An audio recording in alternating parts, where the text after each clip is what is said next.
দফতরে কেন্দ্রীয় বাহিনীর মোতায়েন চেয়ে চিঠি, কেন্দ্রীয় স্বরাষ্ট্রমন্ত্রকের চিঠি জাতীয় নির্বাচন কমিশনের। 24 ও 25 নভেম্বর সিইও দফতর ঘেরাও বিএলওদের একাংশে। এসআইআর চলাকালীন সিইও দফতর ঘেরাও বিএলওদের একাংশের। সিইও দফতর ঘেরাও অনেকগুলি রাজনৈতিক দলের কর্মীদের।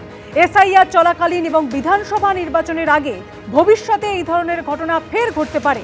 দফতরের কর্মীদের নিরাপত্তার কথা মাথায় রেখে দ্রুত কেন্দ্রীয় বাহিনী মোতায়েন চেয়ে আবেদন।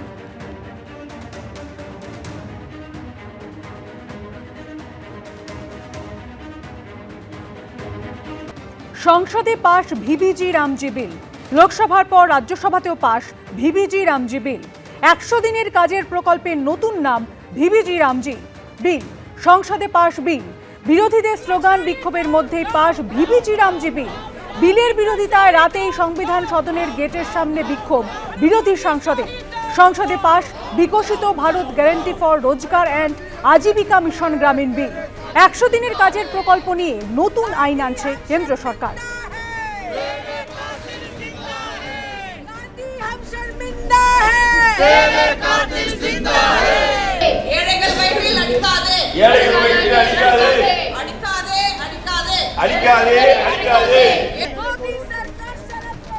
এসএসসি নিয়োগ প্রক্রিয়া শেষের জন্য সময়সীমা বাড়ালো সুপ্রিম কোর্ট। 31 ডিসেম্বর থেকে সময়সীমা বেড়ে 31 আগস্ট। আরও 8 মাস চাকরি বহাল থাকলো যোগ্য চাকরিহারাদের। ততদিন পর্যন্ত বেতন পাবেন তারা, জানালো সর্বোচ্চ আদালত। সাময়িক স্বস্তি নয়, স্থায়ীভাবে ফেরানো হোক চাকরি, এমনটাই দাবি আন্দোলনকারীদের। এই নির্দেশ মুখ্যমন্ত্রী মমতা বন্দ্যোপাধ্যায়ের সঠিক দিক নির্দেশের প্রতি আস্থার উজ্জ্বল দৃষ্টান্ত। প্রতিক্রিয়া শিক্ষামন্ত্রীর। বড়দিনের আগে সুপ্রিম কোর্টে আপাতত স্বস্তি পেলেন যোগ্য চাকরিহারারা।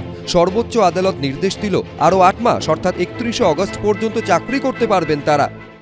আজকে সুপ্রিম কোর্ট যে চাকরির মেয়াদ বৃদ্ধি করলো তাতে সাময়িকভাবে হয়তো আমরা চাকরিরত থাকব, কিন্তু আমরা সকলেই চাই যে 60 বছর অবধি চাকরির স্থায়িত্বটা থাকুক এবং সসম্মানে যাতে চাকরি করতে পারি আমরা যোগ্যরা, সেই দিকটা যেন একদম নির্দিষ্ট হয়। আমরা চাইব যে যারা যোগ্য চাকরিরত তাদের কেউ যেন বঞ্চিত না হয়।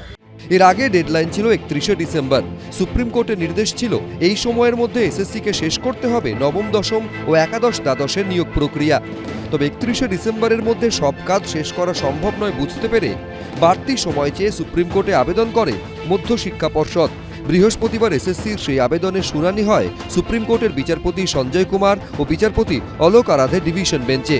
আদালতে এসএসসির আইনজীবী কল্যাণ বন্দ্যোপাধ্যায় বলেন, 31 ডিসেম্বরের মধ্যে নথি যাচাই, চাকরি প্রার্থীদের স্বাস্থ্য পরীক্ষা, পুলিশ ভেরিফিকেশন করা সম্ভব নয়। নিয়োগ প্রক্রিয়া শেষ করার জন্য এসএসসিকে বাড়তি সময় দেওয়া হোক। সুপ্রিম কোর্ট জানিয়ে দেয়, এসএসসির নবম, দশম এবং একাদশ দ্বাদশ শ্রেণীর শিক্ষক নিয়োগ প্রক্রিয়া সম্পন্ন করার সময় 2025-এর 31 ডিসেম্বরের বদলে 31 আগস্ট 2026 পর্যন্ত বাড়ানো হচ্ছে। আনস্যাটিসফ্যাক্টরি সোল, এই যে যারা করছে বিকাশবাবুরা যাদের মামলা করছে সিপিএম এর লোকগুলো, সব আনস্যাটিসফ্যাক্টরি সোল, বুঝতে পারছো না? কোথাও কোনো সাকসেস নেই ওদের বক্তব্য হচ্ছে ইলেকশন পর্যন্ত কোনো কিছু করতে দেবো না, ঘেঁটে দে, সব ঘেঁটে ঘুটে দে। বাহানা করে ওরা এই যাদের ইলিগাল অ্যাপয়েন্টমেন্ট হয়েছে তাদের অ্যাপয়েন্টমেন্ট কিছুদিন টানতে চাইছে। আর যেটা আদালতকে বলা যায় না, আমাদের মনে হচ্ছে সে সামনে নির্বাচনে ওরা এটাকে একটা হাতিয়ার করার চেষ্টা করবে, কিন্তু এটা ওদের পক্ষে বইয়েরাই হবে। সর্বোচ্চ আদালত এদিন জানিয়েছে 31 আগস্ট পর্যন্ত নির্দোষ শিক্ষকরা শিক্ষকতা চালিয়ে যাবেন। 31 আগস্ট পর্যন্ত বেতনও পাবেন তারা।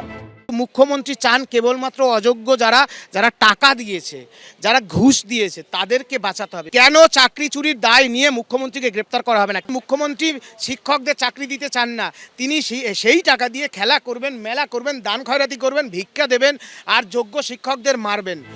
সুপ্রিম কোর্টের নির্দেশ নিয়ে এক্স হ্যান্ডেলে শিক্ষামন্ত্রী লিখেছেন, এই নির্দেশ মুখ্যমন্ত্রী মমতা বন্দ্যোপাধ্যায়ের সঠিক দিক নির্দেশের প্রতি আস্থার উজ্জ্বল দৃষ্টান্ত। অন্যদিকে গ্রুপ সি এবং গ্রুপ ডি নিয়েও এদিন নির্দেশ দিয়েছে সুপ্রিম কোর্ট। বিচারপতি সঞ্জয় কুমার ও বিচারপতি অলোক আরাধের বেঞ্চ এদিন জানিয়েছে, গ্রুপ সি ও গ্রুপ ডি নিয়ে কলকাতা হাইকোর্টের নির্দেশ এখনই কার্যকর করা যাবে না। 3রা ডিসেম্বর কলকাতা হাইকোর্টের বিচারপতি অমৃতা সিনহা নির্দেশ দেন, 2016 নিয়োগ প্রক্রিয়ায় অংশগ্রহণকারী গ্রুপ সি ও গ্রুপ ডির যোগ্যদের তালিকা প্রকাশ এবং ওয়েটিং লিস্টে থাকা যোগ্য প্রার্থীদের বয়সজনিত ছাড় দিতে এবং তালিকা প্রকাশ করতে হবে। এদিন সর্বোচ্চ আদালত জানিয়েছে, মামলার পূর্ণাঙ্গ শুনানি করে তবেই সিদ্ধান্ত নিতে হবে হাইকোর্টকে। বিজেন্দ্র সিংহ, কৃষ্ণেন্দু অধিকারী, ঐশী মুখোপাধ্যায়ের রিপোর্ট, এবিপি আনন্দ। এবিপি আনন্দ, এগিয়ে থাকে, এগিয়ে রাখে।